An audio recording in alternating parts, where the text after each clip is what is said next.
have a question for you tonight. I want you to close your eyes for a minute and think back to when you were a kid. Go ahead, close your eyes.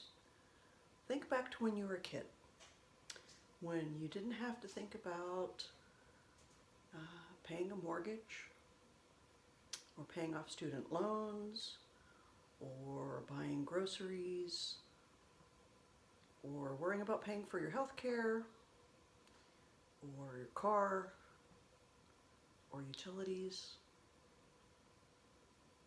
You didn't have to think about any of that stuff. Pretty much what you thought about was, what am I going to play today? Who do I want to be when I grow up? What happened to that kid? What happened to those dreams?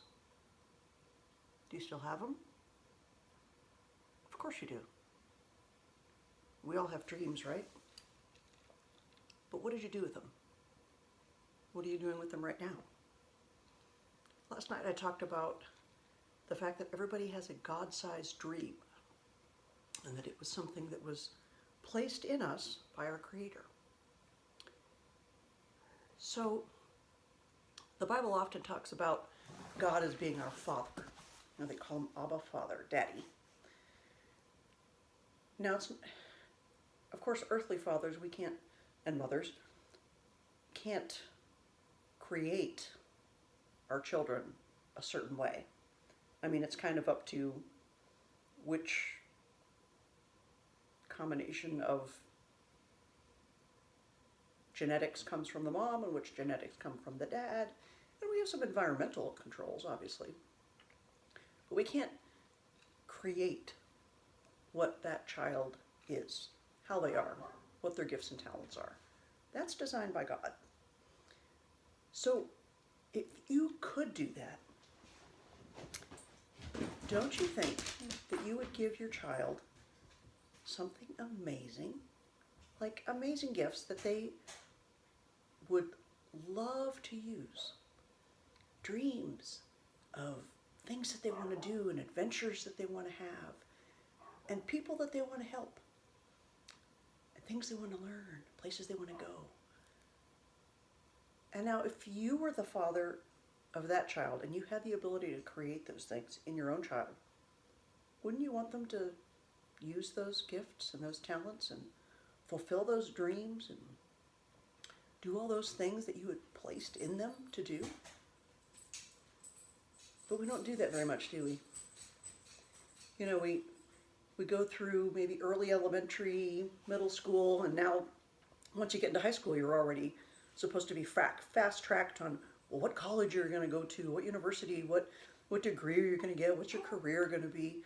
And we forget all that stuff that we thought about when we were a kid. We focus so much on, well, I have to get this degree and that kind of education, and we lose the passion.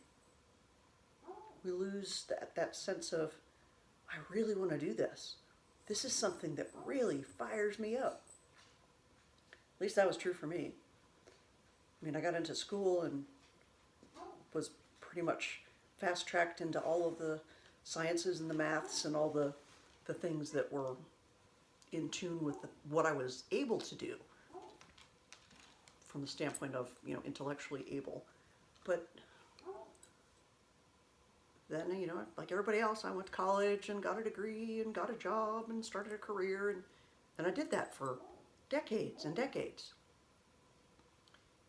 And I think only now that, hi baby, hi Moose, I was sort of forced to retire because all this mandate junk going on, I just couldn't take it anymore, and I knew I couldn't live up to what was going to be required in order for me to keep my job.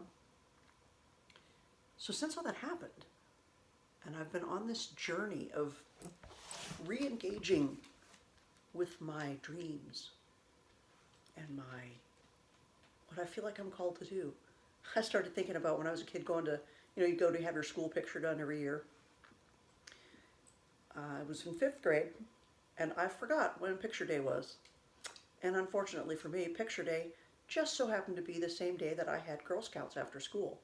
So, of course, I wore my Girl Scout uniform to school because I didn't have time to go home after that before Girl Scout meeting. So in my 5th grade picture, I look like a dork. I'm in my Girl Scout uniform. And of course, I didn't have all the parts of my Girl Scout uniform, but thankfully, I wasn't the only one who did that. So we all traded Girl Scout uniform parts so that when it was each had our picture taken, we all had all the parts necessary. But I was thinking about that tonight. It's like, that's kind of who I am, really. I'm pretty much a Girl Scout. I love to be prepared. I got made fun of all my life, including my adult life. If anybody needed, oh, I wish I had, go find Sue. She's going to have it. Well, yeah, I do. I always have the tools or the needle and thread or the penknife or the chisel or whatever it is. That's just kind of how I'm wired. I love to be prepared for things, and I love to think of creative ways to solve problems using whatever I happen to have on hand. Anyways, I'm kind of getting to do that now, and it's pretty exciting. I'm not using tools and chisels like that, but I'm problem solving, and I'm helping people, and I'm giving people hope, I hope. I hope I'm giving people hope.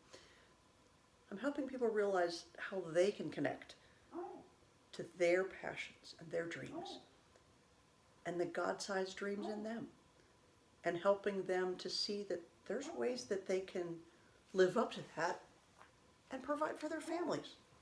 And even more than providing for their families, be able to provide for causes and charities that mean something to them. So anyways, I was just kind of feeling good about that today. It was a really busy day again. Got a lot done. I had a lot of problems. Had some things that I tried to get done that didn't work and had to cancel or reschedule. But I learned a lot. And now tomorrow I get to try again. And hopefully tomorrow night it will work. But anyways, don't give up on your dreams. If you're still here, which you are because you're hearing this, God's not done with you yet. And you still have things to do. You still have things to offer. You still have a difference that you could make. Even if it's just in one other person's life. Don't give up that chance. Live your purpose. Find your purpose and live your purpose. And on that, I wish you a good night. Take care. And God bless.